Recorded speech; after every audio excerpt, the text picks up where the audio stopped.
नमस्कार साथियों, गौरव ज्ञान धारा में आपका स्वागत है। और मैंने पहले ही कहा था कि शेखावाटी के रणबांकुरे तैयार रहे, क्योंकि अब शेखावाटी पढ़ने जा रहे हैं। शेखावाटी पढ़ने का मतलब है कि अपन सीकर संभाग पढ़ने जा रहे हैं। और सीकर संभाग अपन इस चैनल पे पहली बार पढ़ रहे हैं, अपने गौरव ज्ञान धारा पे पहली बार पढ़ रहे हैं। अच्छा, इन मतलब वो नहीं है कि दूसरा कोई पढ़ेगा नहीं, मतलब इस चैनल पर पहली बार पढ़ रहे हैं। कारण यह है कि बना भी नया है। ठीक है, तो सीकर संभाग जो नया बना है और उसमें भी नया एक जुड़ा है नीम का थाना। ठीक है, नया जुड़ा है या तुड़ा है वो अब आगे देखेंगे। ये देख पा रहे हो आप, इसके अंदर कुल मिला के जिले कितने शामिल किए हैं? 4। ठीक है, 4 जिले। तोड़ा किससे है? बीकानेर से तोड़ के चूरू ले लिया और जयपुर से तोड़ के इसको अलग कर दिया। तो इसको अपन पूरा ही व्यवस्थित रूप से पढ़ेंगे। और चूंकि संभाग दर्शन है, संभाग दर्शन के हिसाब से पढ़ेंगे। और जब मैं जिला दर्शन पढ़ाऊंगा तब एक एक जिले का अपन बिल्कुल अच्छी तरीके से पोस्टमार्टम करते हुए आगे बढ़ेंगे। ठीक है, कल जब वो वीडियो बनाया था कि भाई नया जीके पढ़ना है या पुराना, देख लेना, उसमें पूरी चीज बताइए। नया ही पढ़ना है, क्योंकि न्यायालय का मामला हो जाने पर फिर बाद में नया ही वैलिड रहेगा। अधिसूचना जारी हो चुकी है। उसमें कई विद्यार्थी लाइव में कह रहे थे कि सर ज्योग्राफी वापस से पढ़ाओ, ज्योग्राफी वापस से पढ़ाओ। तो मुझे बताओ ये क्या कर रहा हूं मैं? ज्योग्राफी वापस से अपन सारी चीज वापस से पढ़ तो रहे हैं भाई। जैसे जैसे डेटा, अब इन स्लाइड को बनाने में तो हमारे रात दिन एक होते हैं। काफी सारा डेटा इधर उधर से कंफर्म करके लेना पड़ता है। कई सारी चीजें जो है बदल चुकी है। ठीक है, चलो कोई दिक्कत नहीं, चलो चलते हैं अपन अपनी क्लास की तरफ। ठीक है, यानी कि ये आप बिल्कुल अच्छे से कह सकते हो कि शेखावाटी वाला संभाग कौन सा है? सीकर संभाग है। ठीक है, शेखावाटी के अंदर मुख्य तौर पर चूरू, सीकर और झुंझुनू ये आते हैं। अब झुंझुनू से तोड़कर, झुंझुनू से कुछ तोड़कर नीम का थाना में दे दिया, कुछ सीकर से तोड़ के नीम का थाना में दे दिया। तो नीम का थाना भी शेखावाटी का ही हिस्सा है। यानी कि शेखावाटी में अब अपन पढ़ते थे चूरू, सीकर, झुंझुनू, अब साथ में पढ़ना है नीम का थाना भी। ठीक है, चूरू, सीकर, झुंझुनू के साथ नीम का थाना भी पढ़ना है। ये जो आप यहां पे देख पा रहे हो, ये है पुराना शेखावाटी का मतलब मैप है। ठीक है, ये शेखावाटी का मैप है पुराना। अब इसमें देखो, यहाँ पे ये उदयपुर वाटी है, झुंझुनू है, नरहड़, ये यहाँ पे बबई आ गए, बबई की पहाड़ियां भी है। इस तरफ इसके बीकानेर है। ठीक है, इस तरफ जोधपुर है और यहाँ पे जयपुर राज्य है और इस तरफ अलवर है। यानी कि ये पूरा जो है शेखावाटी है। ये वर्तमान शेखावाटी है और ये प्राचीन है। अब उस समय का भी नक्शा मैं लेके आया हूं, जो राव शेखा द्वारा बसाया गया था ना, उस समय का। राव शेखा ने बसाया, इसीलिए तो इसको शेखावाटी कहा गया। भाई शेखावाटी का यदि शाब्दिक अर्थ देखने जाओगे तो मुझे बताओ कि वाटिका का मतलब क्या होता है? बगीचा। क्या होता है? बगीचा या उद्यान या बाग। ठीक है, तो शेखावाटी का शाब्दिक अर्थ निकालोगे तो क्या आएगा?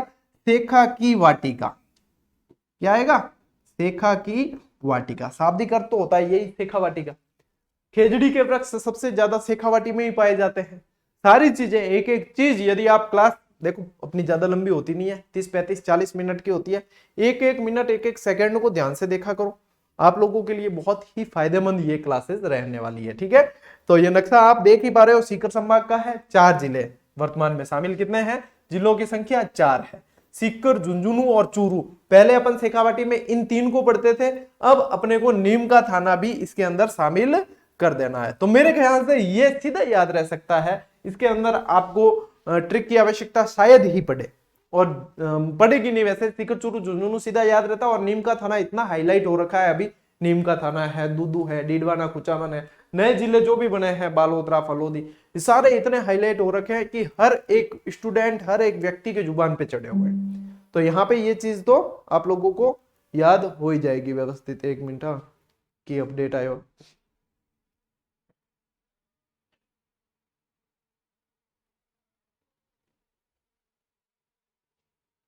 एक सेकेंड, चलती क्लास में सिस्टम में कोई अपडेट आ जाए, टेंशन हो जाए कि आईती पाची रिकॉर्ड कौन करे। ठीक है, कई तरह की समस्याएं होती है, टेक्निकल चीजें हैं। तो ठीक है, आओ क्लास पे आओ वापस। चलो, ये सारी चीजें चलती रहती है। अब शेखावाटी के उपनाम से प्रसिद्ध है। इस संभाग की खासियत, पहली स्लाइड जो है ये इस संभाग की खासियत है, स्पेशली किसी जिले की नहीं। ठीक है, शेखावाटी के उपनाम से प्रसिद्ध है और तोरावाटी बैसिन वाला ये क्षेत्र कहलाएगा। तोरावाटी बैसिन किसके नदी के बहाव क्षेत्र को कहा जाता है? तोरावाटी बैसिन कहा जाता है कांतली नदी के क्षेत्र के बहाव के कारण। तंवर वंशीय शासक थे इसलिए कहलाया तोरावाटी। ठीक है, तंवर शासकों का यहाँ पे मतलब राज था, इसलिए तोरावाटी, तोरावाटी कह देते हैं, फिर तोरावाटी हो गया। ठीक है ना। मैं आपको डिटेल में जब एक एक जिला पढ़ाऊंगा तब और भी व्यवस्थित रूप से डिटेल में पढ़ाऊंगा और नोट्स मेकिंग पैटर्न पे पढ़ाऊंगा, ताकि आप लोगों के पास में बेहतरीन नोट्स भी बन जाएंगे, चिंता नहीं करनी है। तो तोरावाटी बेसिन यानी कांतली नदी का बहाव क्षेत्र। अब पहले सीकर और झुंझुनू पढ़ते थे सिर्फ कांतली नदी के बहाव क्षेत्र में, अब नीम का थाना भी पढ़ना है। ठीक है, नीम का थाना भी पढ़ना है। स्पेशली गणेश्वर सभ्यता तो चली गई नीम का थाना के अंदर ही, सोनारी को भी लेके गई। ठीक है, तो वहां पे गणेश जी सोना लेके चले गए, ध्यान रखना। सर्वाधिक सैनिक मतदाताओं वाला संभाग है। और अभी आगे अपन पढ़ेंगे झुंझुनू की तो एक बुहाना तहसील है, जिसे सैनिकों की तहसील ही कहा जाता है, फौजियों की तहसील कहा जाता है। तो ये एक संभाग की और खासियत है। जैसे कि मैंने आपको बांसवाड़ा संभाग की कल जीजीडी फैक्ट के माध्यम से बांसवाड़ा संभाग के बेहतरीन फैक्ट उपलब्ध कराए थे, और मैं प्लान भी ये कर रहा हूं। एक विद्यार्थी ने कहा भी कि सर जीजीडी फैक्ट के माध्यम से हर संभाग के जो है फैक्ट, आप तो सिर्फ संभाग की बात कर रहे हो। अभी मैं आप लोगों के लिए जो जो प्रयास कर रहा हूं, आप सिर्फ देखते जाओ बस, कि हाँ आपको बिना कहे चीजें मिलेगी। भाई अपने किसी महापुरुष की जयंती या पुण्यतिथि के बारे में भी यदि अपन सत नमन भी कहे जीजीडी के माध्यम से, तो वहां भी आपको फैक्ट मिलेंगे। कल दुर्गा दास राठौड़ वाली पोस्ट डाली थी, उसको बहुत अच्छी तरीके से पढ़ लेना। तो वहां भी अपने मतलब कहीं ना कहीं इन चीजों में अपन कहीं ना कहीं विद्यार्थियों को इनसे भी फायदा मिले, ये ध्यान में रखने की कोशिश करते हैं। ठीक है, सर्वाधिक गर्म और ठंडा संभाग क्यों? क्योंकि चूरू मिला दिया। अब चूरू जिला यदि देखा जाए तो सबसे गर्म और सबसे ठंडा जिला माना जाता था, अब चूरू इसके अंदर मिल गया, तो इस संभाग की खासियत हो गई है। और यहाँ पे वैसे भी ये जल्दी ठंडे होते हैं प्रदेश ये वाला, और सर्दी भी ज्यादा पड़ती है, गर्मी भी ज्यादा पड़ती है।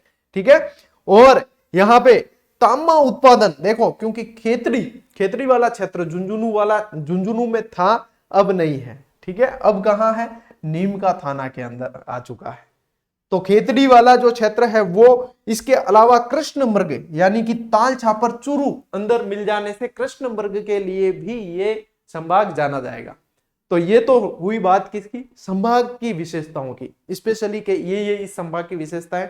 आप लोग स्क्रीनशॉट अपन बढ़ते हैं अब एक एक जिले की तरफ। अब इस जिले के मुख्य मुख्य फैक्ट देखें। ठीक है ना। वैसे आकार इसका थोड़ा पतंग जैसा लग रहा है, नहीं लग रहा? पतंग जैसा लग रहा है थोड़ा सा, देखो आकार अभी इतना स्पष्ट कह नहीं सकते, लेकिन थोड़ा पतंग जैसा लग रहा है इसका आकार संभाग का। अब आओ अपन जिस नाम से संभाग का नाम है उसी जिले को सबसे पहले पढ़ते हैं, जिला सीकर। अब सीकर में क्या क्या मिले हैं, इसके अंदर बचे क्या क्या है ये बताओ। ठीक है ना, क्योंकि सीकर को तोड़कर ये जो अर्धचंद्राकार आकृति बन रही थी, उसमें से नीम का थाना तोड़कर अलग कर दिया गया। तो सीकर में बचे क्या क्या? फतेहपुर बचा, धौद बचा, रामगढ़, शेखावाटी, दाता रामगढ़, लक्ष्मणगढ़, खंडेला, नेचवा, रिंगस और सीकर खुद, ये बचे हैं। निकले हैं यहां से, ये देखो, ये श्री माधोपुर और ये यहां से निकल गए, उदयपुर वाटी झुंझुनू से मिला दिया, और श्री माधोपुर और ये यहां से सीकर से निकाल दिए। ठीक है, चलिए सीकर के उपनाम क्या क्या है? एक तो इसे कहा जाता है शेखावाटी का हृदय स्थल। ठीक है, शेखावाटी का सिरमौर ये नहीं है, शेखावाटी का हृदय स्थल इसे कहा जाता है, और हाईटेक सिटी कहा जाता है। यदि बात करें कि इसका प्राचीन नाम क्या था सीकर का, देखो अब अपन को जैसे जैसे अब जिलों के अंदर जाएंगे ना अपन, तो अब अपने सामने कई सारे उपनाम भी नए निकल के आएंगे। यानी कि कहीं ना कहीं जीके जो है आप लोगों के लिए बढ़ने वाला है, और जीके टीचर की वैल्यू भी बढ़ने वाली है। साहब का सुखी रहा। ठीक है नहीं, क्यों? क्योंकि देखो पहले इन चीजों पे इतना ध्यान नहीं दिया जाता था, ये पहले भी कहा जाता था। ठीक है ना, सीकर को वीर भान का बास पहले भी कहा जाता था, लेकिन इतना ध्यान नहीं देते थे, एग्जामिनर ही नहीं देता था ध्यान। लेकिन अब एग्जामिनर भी ध्यान देगा, और ध्यान नहीं देगा तो हमारे जैसे टीचर जो है बार बार पढ़ा के ध्यान दिला देंगे। ये कहीं ना कहीं देखो, अच्छी टीचिंग का फायदा है तो अच्छी टीचिंग का नुकसान भी होता है कि जो प्रश्न एग्जामिनर की नजरों में नहीं आते वो भी आ जाते हैं कई बार। तो दोनों चीजें पॉजिटिव नेगेटिव। तो ये वीर भान का बास जैसे कि इसका उपनाम है, ये प्राचीन नाम था, ये भी ध्यान रखना है। अब धीरे धीरे आप लोगों के बहुत सारे उपनाम सामने आएंगे, प्राचीन नाम वगैरह। श्रीकर और शिखर भी इसे कहा जाता था। ठीक है, चलिए ये सीकर का अब नक्शा है जो वर्तमान में आपके बचा है। ठीक है ना, चलो आगे बढ़ते हैं। अब आओ कि सीकर को बसाया किसने? तो सीकर को बसाया है पहले तो अपने पेन सिलेक्ट कर लेते हैं। 1687 में राव दौलत सिंह ने बसाया है सीकर को। और एक और प्राचीन नाम है, इसे नेहरावती भी कहा जाता था। वीर भान का बास भी कहते थे और नेहरावती भी इसे कहा जाता था। ठीक है, राव दौलत सिंह, ध्यान रखना सीकर किसका था, राव दौलत सिंह का था, ऐसे याद रखना। दौलत सिंह ने सीकर को बसाया है। अब प्राचीन समय में ये जयपुर का सबसे बड़ा ठिकाना हुआ करता था, क्योंकि अभी आपको मैंने शेखावाटी का नक्शा बताया तो जयपुर रियासत पास में थी। जयपुर रियासत का ये सबसे बड़ा ठिकाना प्राचीन समय में हुआ करता था। अब इसमें क्या क्या है, मुख्य मुख्य वो पढ़ लेते हैं। खंडेला, अब खंडेला एक तो ये ना अपने क्या कहते हैं गोटाकारी वगैरह, इनके लिए बहुत प्रसिद्ध है, इसलिए इसको गोटा नगरी के नाम से भी जाना जाता है। मैं शामिल भी किया है, चलो ठीक है। खंडेला, प्राचीन नाम खंडेलिया खंडेलपुर, मैंने बताया ना, अब आप लोगों के ये चीजें बढ़ने वाली है। खंडेलिया खंडेलपुर। कांतली नदी का उद्गम कहां से होता है, कई बार पढ़ा अपन ने, खंडेला की पहाड़ियां सीकर से, ऐसे पढ़ते थे। ठीक है, अभी भी यही पढ़ना है, कांतली नदी का उद्गम खंडेला की पहाड़ियां सीकर से ही होगा, लेकिन फिर बाद में जो है नीम का थाना और ये झुंझुनू में भी बहेगी। ठीक है, बहाव उसका वहां भी जाएगा, लेकिन उद्गम अभी भी यहीं पे रहने वाला है। गोटा नगरी के नाम से जाना जाता है, गोटे का बहुत यहाँ पे ज्यादा काम किया जाता है। ठीक है, तो शेखावाटी वैसे भी ये हस्तकला के लिए काफी सारे यहाँ पे हस्तकलाएं होती है, तो ये खंडेला जो है स्पेशली गोटा नगरी के नाम से आपको ध्यान रखना है। ठीक है, आओ आगे। रघुनाथगढ़, ये जो किला आप देख पा रहे हो ये रघुनाथगढ़ का किला ही है, और ये जो शिलालेख आप देख पा रहे हो ये रघुनाथगढ़ गांव के बारे में ही शिलालेख है। ठीक है, चलो पहले रघुनाथगढ़ गांव के बारे में शिलालेख क्या है। यहाँ पे देखो चंदेलों का शासन हुआ करता था कभी, चंदेल जेजाक भुक्ति वाले चंदेल। ठीक है, चंदेल करीब 1300 वर्ष पूर्व चंदेल शासन काल में इस ग्राम की शिवनगरी नाम से अरावली श्रेणी के मध्य स्थापना हुई। अब ये वहां का स्पेशल शिलालेख है, इसलिए इंपॉर्टेंट हो गया। ठीक है ना, एक विद्यालय के वहां लगा हुआ था, किसी स्टूडेंट ने भेजा था। तो तरफ सैल, देखो शिवनगरी के नाम से जानते थे रघुनाथगढ़ को, ये ध्यान रखना है। ठीक है, इसमें से फैक्ट निकल के क्या आ रहा है, इंपॉर्टेंट चीज क्या है, शिवनगरी। चौथी तरफ सैल श्रृंगों से घिरा होने के कारण प्राचीन काल में ये खो नाम से भी विख्यात रहा है। तो यहां से देखो जो चीज निकल के आई वो मैं यहां लिख देता हूं कि आपको ये ध्यान रखना है। एक तो क्या ध्यान रखना है, शिवनगरी। ठीक है, एक ध्यान रखना है खो, खो नाम से जाना जाता था। क्यों जाना जाता था वो भी इसमें पता चल गया। 400 वर्ष पूर्व भक्ति काल में खंडेलादी राज ने इसको पिंडारी डाकुओं से रक्षार्थ टकनेत सरदार भक्त अलख राव को समर्पित किया था। तो अलख राव का नाम आ जाए तो ध्यान रखना रघुनाथगढ़ से।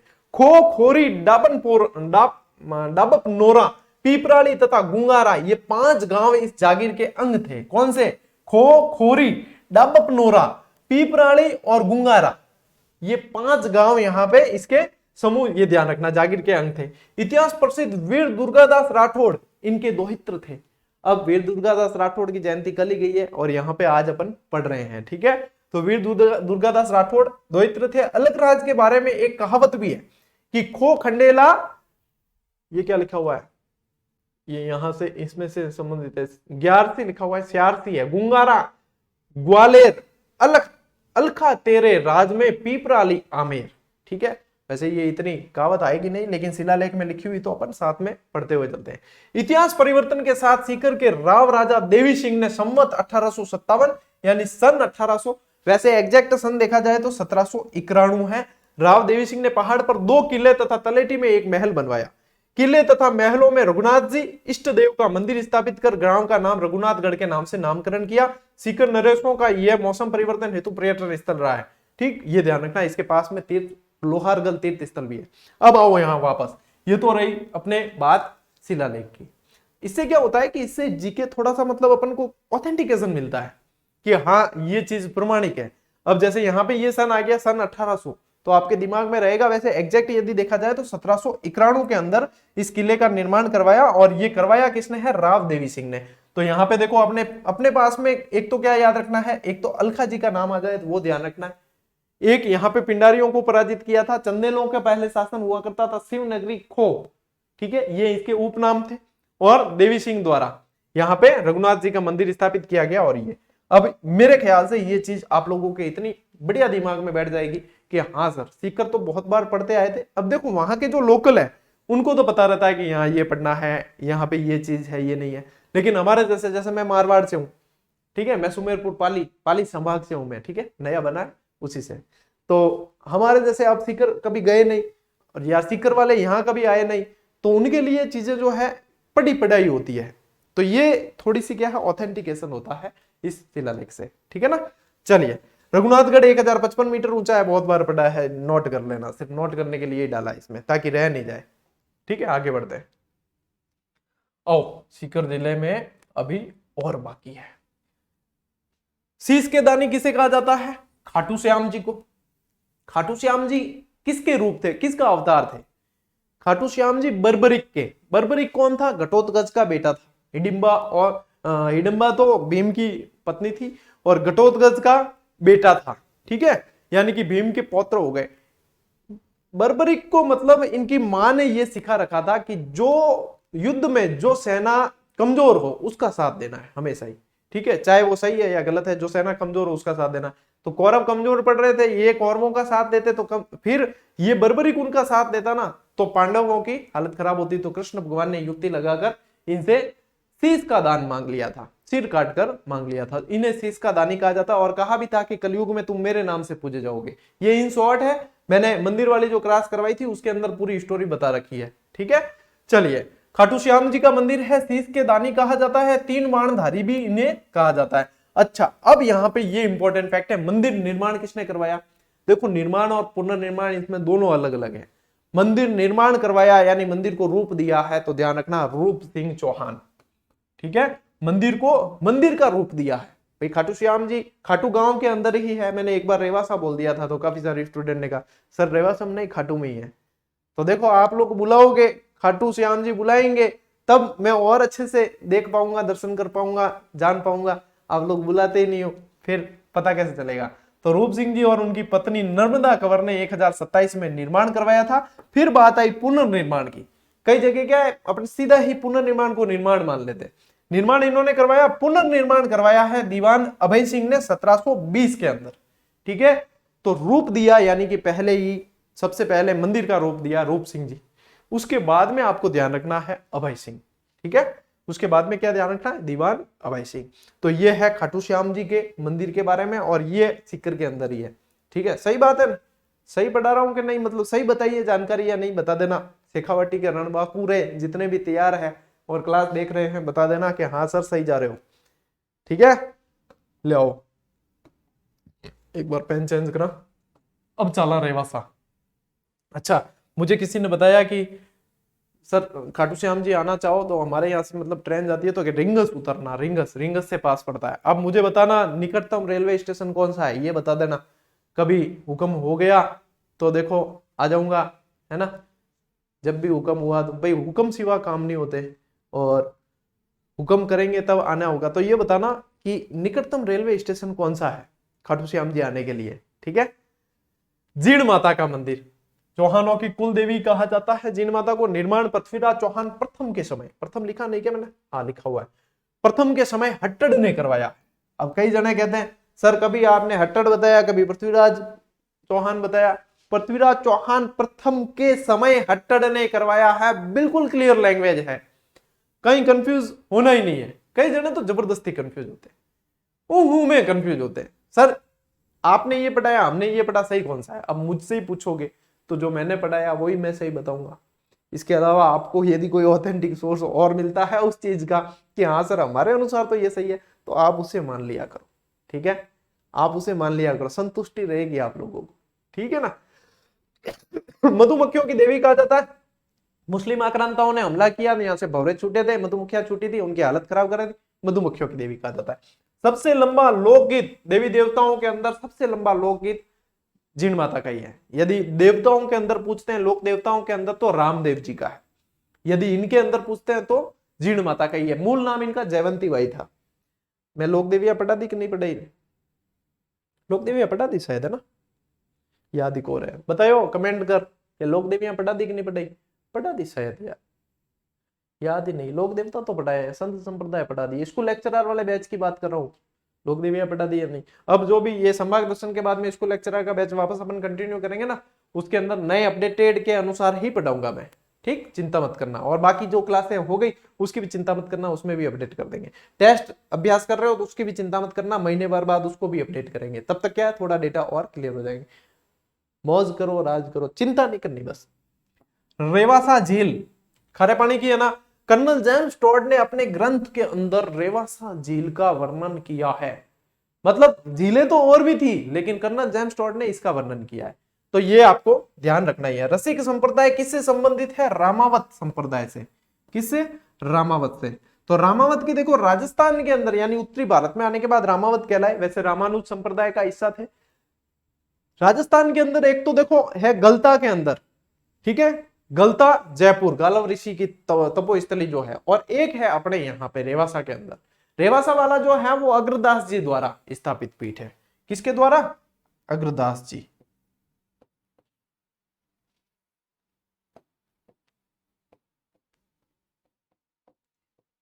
अग्रदास जी, ठीक है। और यहाँ पे राम जी की पूजा माधुर्य भाव से की जाती है, यानी कि जैसे कृष्ण राधा कृष्ण की पूजा कैसे करते हैं वैसे यहाँ राम सीता की पूजा की जाती है, इसलिए इसे इसका नाम रसिक संप्रदाय, ये याद रख लेना। सप्त गौ माता का मंदिर बहुत बार पूछा गया प्रश्न है, रेवासा सीकर के अंदर। तो ये पूरा का पूरा जो बॉक्स आप देख पा रहे हो ये रेवासा सीकर से संबंधित है। ऊपर रेवासा लिख रखा है और ये रेवासा से संबंधित है। अच्छा, और कोई फैक्ट रेवासा का है आपके ध्यान में? वैसे मैं जिला दर्शन कराऊंगा तब मैं और भी इस पे मेहनत करूंगा, और थोड़ा सा क्या है, अब खोजी बनना पड़ेगा, शोध करनी पड़ेगी। और इसके अलावा यदि आप वहां के हैं और आपको ध्यान है कि हाँ सर ये चीज और है, तो कमेंट, मतलब जिस क्लास में आप वो चीज पढ़ते हो उसी क्लास में कमेंट कर दिया करो, ठीक है। चाहे मैं नहीं पढ़ूं तो दूसरे आपके भाई बहन, आपके स्टूडेंट जो भाई बहन है सारे, वो तो कम से कम पढ़ेंगे, ठीक है। चलो लो स्क्रीनशॉट। जितनी भलाई करने की नीति रखोगे ना उतनी आप लोगों की अपने आप भलाई होगी। जितने आप स्वार्थी बनोगे ना कि मैं तो मेरा स्वार्थ सिद्ध कर दूं बस बाकी जाए भट्टी की भाड़ में, तो वो मतलब आपको फायदा इतना नहीं पहुंचाएगी, मानकर चलना। भाई आप लोग देख रहे हो मैंने 0 से शुरू किया था, 4 लाख का परिवार हुआ है, तो कहीं ना कहीं आप लोगों ने ये चीज तो देखी होगी कि मैंने जो है आप लोगों के सहयोग से ही आप लोगों का सहयोग करने की कोशिश की, यानी कि स्वार्थ से परे हटके काम किया। तब आप लोग मुझे एक मतलब बिना पहचाने हुए चेहरे को इतनी पहचान दी और आपने यहां पे स्थापित किया है कि आज राजस्थान के टॉप मोस्ट एजुकेटर्स के अंदर शामिल किया है। तो उसके पीछे कारण क्या है? इसलिए हमेशा अपनी भावनाएं क्लियर रखना और अपना विजन क्लियर रखना कि मुझे ये चीज करनी है तो ऐसे करनी है। मुझे चाहे देखो अपना भला सबसे पहले है, लेकिन अपना भला हो उसके साथ साथ किसी और का भी हो जाता है तो कम से कम ये नीति होनी चाहिए, क्योंकि हम राजस्थान में जन्म लिया हमने और हमारे अंदर त्याग बलिदान की भावना सबसे सर्वोपरि होनी चाहिए। क्यों? राजस्थान की मिट्टी में जन्म लेना लिया है तो इसका कर्ज इसी तरीके से चुकाया जाएगा, ये ध्यान रखना। जब तक आपके अंदर ये भावना जागृत नहीं होती तब तक आपके अंदर ये मतलब कर्नल जेम्स टॉड जैसे कह कि यहाँ तो कण कण में मतलब राजस्थान के अंदर तो त्याग और बलिदान का ये भरा हुआ है, जो विदेशी आकर कहकर गया है तो हम तो यहाँ पे जन्म लिए, हमको तो ये साबित करना पड़ेगा। इसलिए स्वार्थ की भावना मत रखना कभी, ठीक है।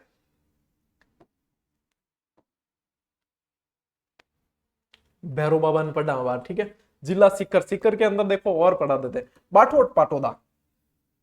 रॉबिन हुड के नाम से जाना जाता था डूंगजी जवार जी को। अंग्रेजों की तो मतलब हालत खराब कर दी थी। 1857 की क्रांति के समय नशीराबाद की छावनी को लूट लिया था। मतलब इन अंग्रेजों को लूट के गरीबों का फायदा करते थे, इसलिए रॉबिन हुड कहा जाता था। डूंगजी जवार जी का संबंध कहां से है? बाठोट पाटोदा से, ठीक है, काका भतीजा थे। सरस्वती पुस्तकालय कहां है? फतेहपुर सीकर के अंदर। खाचरियावास, खाचरियावास कहां है? दाता रामगढ़ के अंदर है। इसमें फिर मुझे बहुत सर्च करना पड़ा खाचरियावास के लिए। खाचरियावास दाता रामगढ़ के अंदर है, कंफर्म करना। वहां के रणबांकुर जितने भी देख रहे हो और शेयर एयर कर दो, क्लास बोली कर सको शेयर, कोई पाबंदी नहीं है। दाता रामगढ़ के अंदर है और दाता रामगढ़ में अपने पूर्व मुख्यमंत्री भैरों सिंह जी शेखावत की जन्मस्थली रही है। और भैरों सिंह जी शेखावत भारत के उपराष्ट्रपति भी रह चुके हैं, ठीक है, भारत के उपराष्ट्रपति भी रह चुके हैं। 1977 के अंदर जब इनकी सरकार बनी थी राजस्थान के अंदर, तो पहली गैर कांग्रेसी सरकार बनी थी राजस्थान के अंदर। ये चीज ध्यान रखनी है, ठीक है। काशी का बास, काशी का बास में किसका जन्म हुआ? जमनालाल बजाज का, जिन्हें क्या कहा जाता है? गांधी जी के 5वें पुत्र। क्यों कहा जाता है? गांधी जी के 4 पुत्र तो मैंने बहुत बार याद कराया आपको। गांधी जी के 5वें पुत्र क्योंकि गांधी जी के नक्शा कदम पे चलते थे। अच्छा, गांधी जी सूत काटते थे, चरखा काटते थे, है ना, तो इन्होंने भी चरखा संघ की स्थापना की, जमनालाल जी ने 1927 के अंदर चरखा संघ की स्थापना की। यहाँ पे इसमें तो नहीं लिखा हुआ है लेकिन मैंने कई बार पढ़ाया है तो बता देता हूँ। तो गांधी जी का पांचवा बेटा, पांचवा पुत्र कहा जाता था। 1920 में सेठ जमनालाल बजाज ने बजाज ग्रुप की स्थापना की। 1921 में असहयोग आंदोलन के दौरान गिरफ्तार किया। गिरफ्तार तो कई बार हुए हैं क्रांतिकारी और जितने भी ऐतिहासिक व्यक्तित्व रहे हैं वो सब। मेन चीज ये है, ठीक है, जयपुर प्रजामंडल से जुड़े हुए थे, ये भी थोड़ा सा ध्यान रखना। ठीक, चलो अब आगे। खंडेला और रघुनाथगढ़ में संभावित यूरेनियम भंडार है, मतलब यूरेनियम निकल ही रहा है, ये नहीं संभावित यूरेनियम भंडार है, यानी कि ये चीजें जांच वगैरह चलती रहती है, संभावित यूरेनियम भंडार है। लक्ष्मणगढ़ का दुर्ग भी है यहाँ। लक्ष्मणगढ़ दुर्ग, मुरली मनोहर मंदिर, केडियों की हवेली और चार चौक की हवेली, ये सारी भी आपके कहां है, सीकर जिले के अंदर है। ठीक है, ध्यान रखना। चलो लो स्क्रीनशॉट, बढ़ते हैं आगे। ये लक्ष्मणगढ़ दुर्ग ही है, ये वाला। आओ अब आते हैं अपन नवीनतम जिला नीम का थाना। ठीक है, जो नया बना है, क्योंकि नए बने हैं तो नए से प्रश्न भी बनेंगे, तो वहां पे आपको विशेष रूप से ध्यान देना पड़ेगा। अपन भी जिला दर्शन जब शुरू करेंगे तो नए जिलों से पहले शुरू करेंगे, जो नए बने हैं उनसे पहले करेंगे, फिर जो टूट गए, पीछे जो बचे हैं टूट कर, उनको पढ़ेंगे। ठीक है, फिर पढ़ेंगे जो अप्रभावित रहे, जिन पर कोई प्रभाव नहीं पड़ा। इस तरीके से अपन 3 स्टेप में चलने वाले हैं। बढ़िया से कराऊंगा आपको, लेकिन आप लोगों को सहयोग करना पड़ेगा, सपोर्ट करना पड़ेगा। ठीक है ना, मैं आप लोगों के लिए हमेशा तत्पर हूं और रहूंगा, लेकिन आप लोगों को उसके बिल्कुल अनुरूप सपोर्ट बनाकर रखना है। चलो, नीम का थाना, देखो निम्बार्क संप्रदाय आपको पता हो तो सलेमाबाद के अंदर प्रधान पीठ है। निम्बार्क आचार्य, मैंने आपको पढ़ाया, विधांस संप्रदाय, द्वैताद्वैत वगैरह सब। निम्बार्क संप्रदाय की प्रधान पीठ तो सलेमाबाद में, लेकिन निम्बार्क संप्रदाय से संबंधित स्थान ये रहा हुआ है, इसलिए कहा जाता था निम्बार्क का स्थान। ठीक है, अमित तो लंबो गुण बोले कि नीम का थान, यूं बोल देता। अपार थान ध्यान है कि राजस्थानी है, और राजस्थानी छोड़ो भारतीय भी है ना, जोर गणो पड़े अपान। ठीक है, मैं भी शामिल हूं, बोले मने ही शामिल करो थे, जोर गणो पड़े, इतो गुण बोले निम्बार्क का स्थान, नीम का थान कह दियो। क्या कह, नीम का थान, बस कर दो, नीम का थान। निम्बार्क के स्थान जा रहे हैं, इतनी जीव ने गुण मतलब तकलीफ दे अपारी। ठीक है, कि नीम का थान जा रहा, ठीक, आ गया कि नीम का थाना नाम पड़ा। ठीक है, निम्बार्क के स्थान के कारण इसका नाम नीम का थाना पड़ा है। आओ आगे। क्षेत्रफल 3031.25 वर्ग किलोमीटर है। आबादी 13,28,573 है। उपखंड इसके अंदर 4 है। ठीक है, जिसमें देखो सीकर से नीम का थाना और श्री माधोपुर लिया है, और झुंझुनू से उदयपुर वाटी और खेतड़ी लिया है। ठीक है, उदयपुर वाटी और खेतड़ी झुंझुनू से लिए हैं, और नीम का थाना और श्री माधोपुर ये सीकर से आ गए। ठीक है ना, पाटन भी उसी का तोड़कर बना दिया। तहसील इसके अंदर 5 है, नीम का थाना, श्री माधोपुर, पाटन, उदयपुर वाटी और खेतड़ी। खेतड़ी और ये लेने से तो मतलब पूरे इनकम सोर्स ले गए नीम का थाना वाले, भाई तांबा वगैरह जितना भी होता था सब इनकम सोर्स सारे ले गए। मतलब नीम का थाना तोड़ने से जितने नए टूटे ना, वो नए मतलब बहुत सारी चीजें लेकर गए। भाई बालोतरा बना अलग, बाड़मेर से बालोतरा पूरी फैक्ट ले गया, मेरे हिसाब से तो पूरे जो देखते हैं सब बालोतरा के अंदर, तो बालोतरा काफी सारे फैक्ट ले गया। इधर फलोदी बना, फलोदी ले गया काफी सारे फैक्ट। डीडवाना कुचामन बना, डीडवाना कुचामन ले गया। मतलब नए जिले जो बने ना, अपने साथ में झोली भर भर के लेकर आए।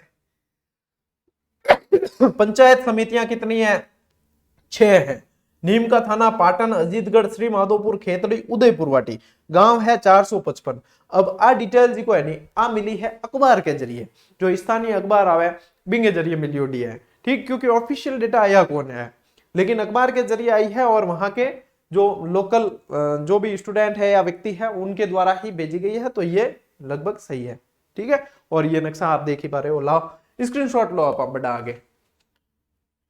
चलो, मतलब स्क्रीनशॉट के लिए मैं देखो कह तो देता हूं, तो भी मार कमेंट आ जाया करे कई बार, गुरुजी स्क्रीनशॉट लेने दिया करो। कमेंट भी करो हमें, मतलब प्रेम नहीं क्या करो, आप लोग टीचर हो, आप लोगों को पता होना चाहिए कि कम से कम स्क्रीनशॉट लेने का तो टाइम दिया जाए। ले कर ली बात, मैं टीचर रहा, मैं इतनी मेहनत कर रहा, ठीक है जी, मैं कोई फीस इसको ले रहा, डायरेक्ट क्लास दे रहा, बिंगे बाद भी क्या आप टीचर हो, आपको पता होना चाहिए हमने आपको कहाँ पहुंचाया, आपको पता ही नहीं, ध्यान नहीं।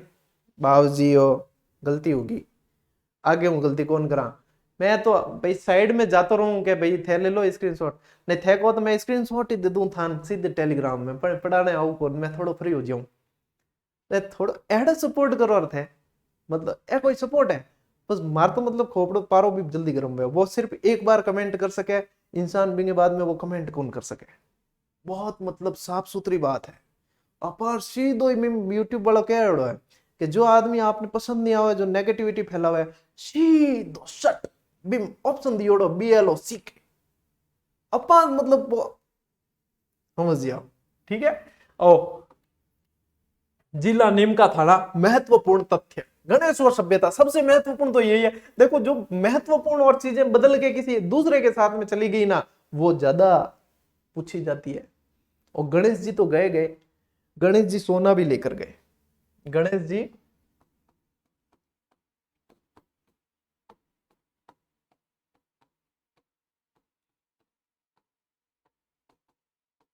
सोना ले गए, सोना ले गए यानी कि सुनहरी सभ्यता को भी ले गए। और गणेश्वर जी खुद तो गए गए। ठीक है, गणेश्वर सभ्यता खुद तो गए गए, सोना भी ले गए साथ में। उपनाम क्या है, ये तो कई बार पूछा, ये RBSC के अंदर से बना हुआ प्रश्न है, ताम्र संचय।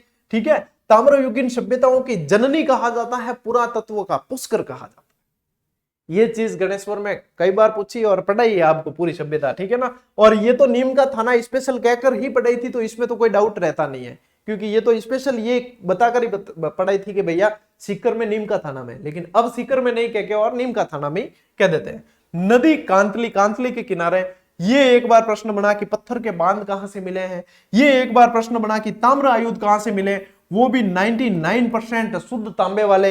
ये एक बार प्रश्न बना कि बाणाग्र कहां से मिले हैं। ये एक बार प्रश्न बना कि मछली पकड़ने के कांटे कहां से मिले हैं। ठीक है, मतलब इस लाइन के अंदर से ही हर शब्द से प्रश्न बना हुआ है। तो आप समझ सकते हो कि गणेश्वर सभ्यता कितनी महत्वपूर्ण है। ठीक है, गणेश्वर के अलावा देखो बालेश्वर, टपकेश्वर, भागेश्वर आदि मंदिर भी इस जिले में। और ईमानदारी से बताऊं ना तो ये मैंने अखबार से पढ़े हैं, मैं इतने समय से जीके पढ़ रहा हूं और पढ़ा रहा हूं, बाकी मेरा ध्यान भी यहां नहीं गया। वैसे महादेव जी के मंदिर जो है सब ज्यादातर इस नाम से होते हैं, और महादेव जी के मंदिर और हनुमान जी के मंदिरों के नाम बहुत होते हैं। गणकेश्वर, टपकेश्वर, देखो अब टपकेश्वर, भागेश्वर ये सब नाम है। ठीक है, और बिल्कुल ईमानदारी से कि ये सारे जो है, अब जैसे नीम का थाना अलग बनाना तो अखबार की जो कटिंग आई थी उसमें से मैंने पढ़ा, बाकी इसमें से ना तो सवाल बने कभी और न ये चीजें पूछी गई। लेकिन अब सवाल भी बनेंगे और पूछा भी जाएगा। दाऊ धाम टोडा मैं खुद पहली बार पढ़ी हूं। शरद पूर्णिमा को यहाँ पे मेला बढ़ता है। दाऊ धाम टोडा ये कहाँ है ये भी पूछा जाएगा। सुनारी सभ्यता जो लोह युगीन सभ्यता है अब चलेगी नीम का थाना में। ठीक है, ओ खेतड़ी, हम खेतड़ी आएगी नीम का थाना में आएगो। ठीक है, सुनारी भी पहले झुंझुनू में थी, अब आ गई इसके अंदर। खेतड़ी हिंदुस्तान कॉपर लिमिटेड यहाँ पे 1967 के अंदर। ठीक है, 1967। वैसे इसका मुख्यालय जो है वो कोलकाता के अंदर है। मुख्यालय कोलकाता में USA की वेस्टर्न नैप कंपनी की इंजीनियर कंपनी है, इसकी सहायता से स्थापित किया गया है। खेतड़ी महाराज अजीत सिंह जी, जिन्होंने स्वामी विवेकानंद से खेतड़ी महल में मुलाकात भी की, और स्वामी विवेकानंद जी को यहां से शिकागो भेजने की व्यवस्था, और स्वामी विवेकानंद जी को विवेकानंद नाम देने वाले भी खेतड़ी महाराज अजीत सिंह जी थे। कौन थे? अजीत सिंह जी। ठीक है ना, ये सारी चीज ध्यान रखनी है। और ये जो खेतड़ी महल है ये शेखावाटी का हवा महल कहलाता है, और राजस्थान का दूसरा हवा महल भी कह देते हैं। कौन सा? शेखावाटी का हवा महल खेतड़ी महल कहलाता है। ठीक, ये चीजें खेतड़ी से आपको ध्यान रखनी है। और खेतड़ी के अंदर अब यहां से देखो, खेतड़ी के अंदर जो है कॉपर माइंस है, यानी इसके नीचे जो तांबे की पट्टी है वो खेतड़ी लेकर चला गया नीम का थाना में। ठीक है, लो स्क्रीनशॉट। तो सिर्फ PDF और स्लाइड के भरोसे मत रहना, जब हम ये बकैती करते हैं ना इतनी, ये आपको सुननी पड़ेगी। ठीक है, ये आप सुनोगे तब चीजें सीधी दिमाग में फिट होगी। और नहीं तो आप पुराने जितने स्टूडेंट हैं उनसे पूछ लेना कि जब एग्जाम हॉल में उनका पेपर चलता है उनके दिमाग में हमारी आवाज की कैसेट चलती है। बढ़ाई की नहीं है, बढ़ाई क्या करा रहे हैं, बढ़ाई करने लायक है कि? ठीक है, मास्टर पढ़े बढ़ाई करने लायक की है, कोई IAS IPS है तो वो बढ़ाई करे भी सही, मास्टर पढ़े की है, जो पढ़ाई हो वही बता सके बस, और इनकी बुराई है कौन? लेकिन स्टूडेंट खुद कह रहे थे कमेंट पढ़िया करो कि गुरुजी वास्तव में बात तो सही है आपरी, क्या आपरी आवाज तो मन भी टाइम भी आती कि हाँ ये चीज यहाँ लिखी हुई ये ऐसे, और आपने इंपॉर्टेंट लगाया था यहाँ पे, हमें बहुत अच्छी तरीके से याद है। अच्छा लगता है एक शिक्षक के लिए, क्या है, यही तो सब कुछ है। आओ श्री माधोपुर आ गया। श्री माधोपुर इसके अंदर 18 अप्रैल 1790 को इसकी स्थापना तो क्या आप कह सकते हो कि इसका नाम जो है वो सवाई माधो सिंह के नाम पर दिया गया, यानी सवाई माधो सिंह जी जो जयपुर के शासक थे उनके नाम पर इसका नाम श्री माधोपुर है। यहाँ पे श्री गोपीनाथ मंदिर है, बहुत प्रसिद्ध, ये तो पहले पढ़ रखा था मैंने, ठीक है। गोपीनाथ मंदिर ये पहली बार पढ़ा है। पोलादास हनुमान मंदिर है, यहाँ मुंडरू श्याम मंदिर है। बच्चा बताना बच्चे श्री माधोपुर वाले कि ये बिल्कुल सही है या नहीं, ये फैक्ट। मुंडरू श्याम मंदिर जहां कछुए के आकार की पहाड़ी है और उसके ऊपर बना हुआ ये मंदिर है, यहाँ मुंडरू श्याम मंदिर, यहाँ हनुमान मंदिर भी है, ठीक है। एक पोलादास है, पोलावास नहीं, पोलादास हनुमान मंदिर, मुंडरू श्याम मंदिर, कछुए जैसी पहाड़ी। देखो पहाड़ी के अंदर भी ये शामिल करना पड़ेगा अपन ने, मूसाकार, सरपेलाकार, ये सारी घोड़े के नाल के आकार की सारी शामिल की। अब पहाड़ी वाले के अंदर भी ये फैक्ट शामिल करना पड़ेगा कि कछुए के आकार की पहाड़ी कहाँ है। तो ये कछुए जैसी पहाड़ी पर मुंडरू श्याम मंदिर है। सुराणी धाम है यहाँ पे, जो बाबा फकड़नाथ जी का आश्रम है। इन सबकी मुझे कंफर्मेशन चाहिए, जो भी वहां के विद्यार्थी, स्पेशल वहीं के विद्यार्थी, ठीक है, जहां श्री माधोपुर के रहने वाले, वो बताना। और वैसे है ये मेरे अनुसार बिल्कुल सही है। कारण है कि एक एक स्लाइड के अंदर बहुत सारी छानबीन, बहुत सारी खोजबीन सब करके और फिर दिए, फिर भी वहां के स्टूडेंट बताते थे, उससे और कंफर्म हो जाता है कि हाँ ये चीज अब बस अब गलत हो ही नहीं सकती। अब मुझे कोई सुमेरपुर का पूछे, मैं बिल्कुल कंफर्म कर दूं, उसके बाद में कंफर्म है ना, ये वाली बात है। उदयपुर वाटी, उदयपुर वाटी में मनसा माता का मंदिर है, कहीं कोई चिंता नहीं करनी। यहाँ पे ये कंजर्वेशन रिजर्व क्षेत्र भी है और ये लेपर्ड सफारी यहाँ पे शुरू की जाएगी, ये ध्यान रखना। मनसा माता कंजर्वेशन रिजर्व है, लेपर्ड सफारी के लिए प्रसिद्ध। लेकिन एक जगह शुरू की जा चुकी है लेपर्ड सफारी, वो यहाँ पे मैंने आप लोगों को बताया नहीं बताया, यहाँ मैंने शामिल तो किया, ये रहा, शाबाश, बंसियाल रिजर्व एरिया खेतड़ी, यहाँ पे लेपर्ड सफारी ऑलरेडी शुरू की जा चुकी है। बंसियाल रिजर्व एरिया ये भी आ गया नीमका थाना में और ये भी आ गया नीमका थाना में। यहाँ 45 गांवों का समूह है जिसे 45 कहा जाता है।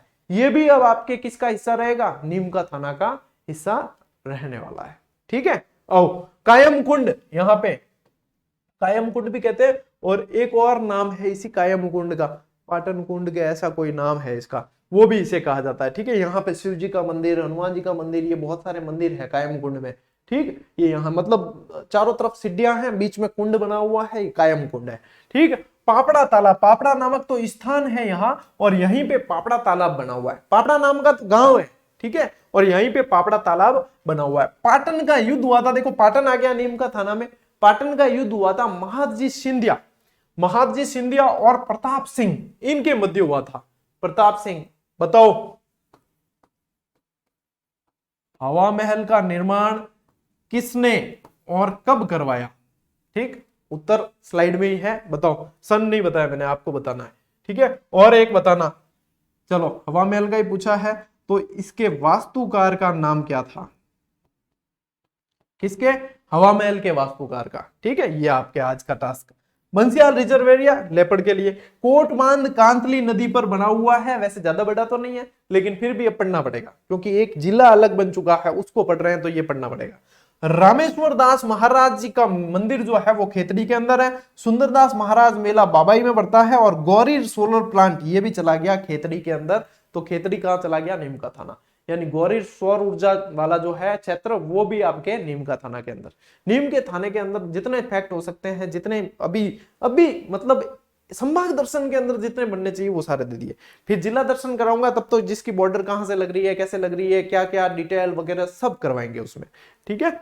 चलो आओ अब झुंझुनू, यूं भी क्लास लंबी होगी आज खासी, ठीक। कितनी ओ थारी तो 40 मिनट तो होगा, यानी कि वहां घंटे में जाए क्लास। उपनाम शेखावाटी का सिरमौर कहा जाता है। शेखावाटी का हृदय स्थली अपन ने ऑलरेडी आगे पढ़ लिया सीकर को, ये कहा जाता है सिरमौर। यहाँ पे सर्वाधिक सैनिक मतदाताओं वाला ये जिला है, यहाँ पे सर्वाधिक सैनिक मतदाता है, ठीक है। चलो 1451 से 1488 के बीच झुंझा नेहरा नामक जाट ने यहाँ पे शासन किया, मतलब झुंझा नेहरा ने बसाया था, इसीलिए इसका नाम हो गया झुंझुनू, ठीक है ना। चलो इसके अंदर क्या क्या है, झुंझुनू है, गुडा गोडजी है, नवलगढ़, मंडावा, बुहाना, ये बुहाना को सैनिकों की तहसील, फौजियों की तहसील कहा जाता है। बिसाऊ, ये बिसाऊ, चिड़ावा, मलसीसर वगैरह ये सब है ना पंच पाणे में शामिल है और भित्ति चित्रों के लिए, हवेलियों के लिए बहुत जाने जाते हैं। तो चिड़ावा, मलसीसर, मंडावा, सूरजगढ़, पिलानी, ठीक है, ये सब इसके अंदर शामिल है। और ये रहा आपका झुंझुनू का बचा हुआ नक्शा। बचा हुआ क्यों? क्योंकि देखो उधर पूर्वाटी निकल गया, खेतड़ी निकल गया, ठीक है, तो झुंझुनू का बचा हुआ नक्शा ले लो स्क्रीनशॉट। बड़ा आगे आओ बेटा, झुंझुनू की हवेलियां बहुत प्रसिद्ध है, ठीक है। एक आप लोगों के लिए टास्क और, वर्तमान में डुंडलोद कौन से जिले में शामिल है, ये आपको कमेंट करके बताना है। बिसाऊ, बिसाऊ मूक रामलीला यानी कि बोलते नहीं है और रामलीला के लिए प्रसिद्ध है। मूक रामलीला के लिए बिसाऊ बहुत प्रसिद्ध है। बिसाऊ की हवेलियां बहुत प्रसिद्ध है, भित्ति चित्र बहुत प्रसिद्ध है, ठीक है। नवलगढ़ शेखावाटी की स्वर्ण नगरी कहलाता है, मोस्ट इंपॉर्टेंट, ठीक है, मोस्ट इंपॉर्टेंट। कहां है? झुंझुनू के अंदर। पोद्दार की हवेली, चोखानी हवेली यहाँ की प्रसिद्ध है। पिलानी, पिलानी के लिए देखो एक तो यहाँ पे देखो पिलानी के अंदर एक तो घनश्याम दास जी बिड़ला का संबंध है, ठीक है। इसके अलावा सीरी के नाम से जिसे जाना जाता है, केंद्रीय इलेक्ट्रॉनिक्स अभियांत्रिकी अनुसंधान संस्थान, इसकी स्थापना 1957 में यहाँ पिलानी के अंदर ही हुई है। बिड़ला हवेली, बिड़ला संग्रहालय यहाँ पे है। और bits, BITS, bits, Birla institute of technology and science, ये यहाँ पे स्थापित की गई है, ठीक है। चिड़ावा, चिड़ावा भित्ति चित्रों के लिए बहुत प्रसिद्ध है, हवेलियों के लिए भी प्रसिद्ध है। और चिड़ावा के गांधी किसे कहा जाता था? मास्टर प्यारेलाल। मास्टर प्यारेलाल को चिड़ावा के गांधी के नाम से जानते हैं। ओ बुहाना, बुहाना फौजियों की तहसील। क्लास स्टार्ट हुई तब से मैं आप लोगों को कह रहा हूं ये कि बुहाना, बुहाना, ठीक है। तो ये चीजें हैं, देखो ये भी गर्व की बात है, एक ऐसी तहसील जहां से ज्यादातर फौजी निकल के आए हैं, कितनी बढ़िया बात है। ओ चूरू, चूरू में तो बदलाव है ही नहीं, ठीक है, चूरू में तो बदलाव किए नहीं, लेकिन फिर भी अपन संभाग दर्शन पढ़ रहे हैं और संभाग में चूरू आया, तो ऐसा तो है नहीं कि चूरू को छोड़ दे। तो चूरू का नक्शा ये देख लो, पीछे बचा मतलब है जो बानीपुरा, तारानगर, सिद्धमुख, राजगढ़, सरदार शहर, रतनगढ़, सुजानगढ़, बीदासर, ये सब इसके शामिल है, पहले भी थे अभी भी है। सालासर बालाजी, दाढ़ी मूछ वाले बालाजी, मोहन जी को मूर्ति मिली थी, ये आपको मैंने बता रखा है, ठीक है। ताल छापर कृष्ण मृग के लिए प्रसिद्ध है। ददरेवा चूरू शीर्ष मेडी कहलाता है और गोगा जी की जन्मस्थली है ददरेवा। नोहर हनुमानगढ़ वाला वो अलग है, ये ददरेवा चूरू अलग है। साहबा गुरुद्वारा है जहां पे कार्तिक पूर्णिमा को मेला भरता है, साहबा गुरुद्वारा। धांधु जो है जीण माता का जन्म स्थान है, ठीक है। चूरू किला, जहां शिव सिंह के समय चांदी के गोले दागे गए थे, जब 1857 की क्रांति की टाइम की बात है, गोला बारूद खत्म हो जाने पर चांदी के गोले दागे गए थे, सब गहने वहने डालकर फिर दागे गए थे। और उन्होंने भी देखा, मतलब दुश्मन ने भी कहा भाई इतने समर्पित है, चांदी के गोले दागने की नौबत आ गई तो भी दाग रहे हैं, फिर भी, तो उन्होंने घेरा उठा लिया था वहां से, ठीक। तिरुपति बालाजी, ये कहाँ है? सुजानगढ़ के अंदर। यहाँ पे और क्या प्रसिद्ध है? सुराणा हवेली, मंत्रियों की हवेली, रामनिवास गोयनका की हवेली आदि सारी कहाँ है? चूरू के अंदर। और ये सारी चीजें चूरू की प्रसिद्ध है, ठीक है। और चूरू और बीकानेर के अंदर एक भी नदी नहीं थी, अब और भी जिले निकलेंगे जहां पे एक भी नदी नहीं होगी। चलो, तो ये मेरे ख्याल से लास्ट स्लाइड थी, हाँ ये लास्ट स्लाइड थी। और संभाग दर्शन की ये क्लास भी अब जाकर जो है पूरी हुई। तो इसके साथ में देखो, चूरू पढ़ लिया, झुंझुनू पढ़ लिया व्यवस्थित तरीके से, जिला नीम का थाना, नीम के थाने की तो 3 स्लाइडें दी है पूरी, सीकर की भी 3 स्लाइडें, 4 स्लाइडें सीकर की, तो सीकर संभाग की 1 संभाग की है। यानी कि जिसने 45 मिनट की क्लास पूरी देखी है तो उसको एक बार तो सारी चीजें अपडेट हो गई। अब जब अपन जिला दर्शन पढ़ेंगे तब एक एक जिले का जो है पोस्टमार्टम करेंगे, भैया इसकी सीमा इस जिले से लग रही है, इसकी ये खासियत है, इसकी ये है, ये नदियां हैं, ये तालाब है, ये जिले हैं, ये मंदिर है, ये पर्यटन स्थल है, सारी सब कुछ। निश्चिंत रहो, जिस समय जो चीज आप लोगों के लिए जरूरी होगी वो चीज उस समय आपको मिल जाएगी। बस प्रेम बना के रखो, नियमितता बना के रखो, नियमितता बहुत जरूरी है। आज नहीं कल देख ला कि नहीं गुरुजी के लाइव थोड़ी आ रहा है, कभी भी देख ला, इस चक्कर में क्लासा भेड़ी हो जाए। मैं हकीकत कह रही हूँ, कई सारा स्टूडेंट भुगते हैं, फिर बाद में कहते हैं कि सर बहुत सारी इकट्ठी हो गई अब कैसे देखें। तो भाई मैं तो रोज ही हिला देवा कि भाई डेली देखो डेली देखो, डेली पढ़ लिया करो, एक आधो घंटों तो थे पढ़ ही सको, ठीक है। यूं नियमितता नहीं बने तो आधा घंटा की क्लास तो देख सको, न्यूरॉन्स तो कम कम दिमाग रहा एक्टिव रही, नहीं तो न्यूरॉन्स दिमाग के सो गए तो बाद में कोई मतलब निकलने वाला नहीं है, ये उठेला ही नहीं पता, ठीक है। इसलिए नियमित रहो। यदि मैं भी 4 दिन क्लास नहीं लूँ ना तो मुझे भी फिर 5वें दिन ऐसे लगता है यार आज क्या क्लास लेनी है, आज और छुट्टी रख देते हैं। इसीलिए कह रहा हूँ नियमित रहना, जितने नियमित रहोगे उतना फायदा होगा आप लोगों के लिए। चलो मिलते हैं अगली क्लास में, अगले वीडियो में, तब तक के लिए राम राम, जय हिंद।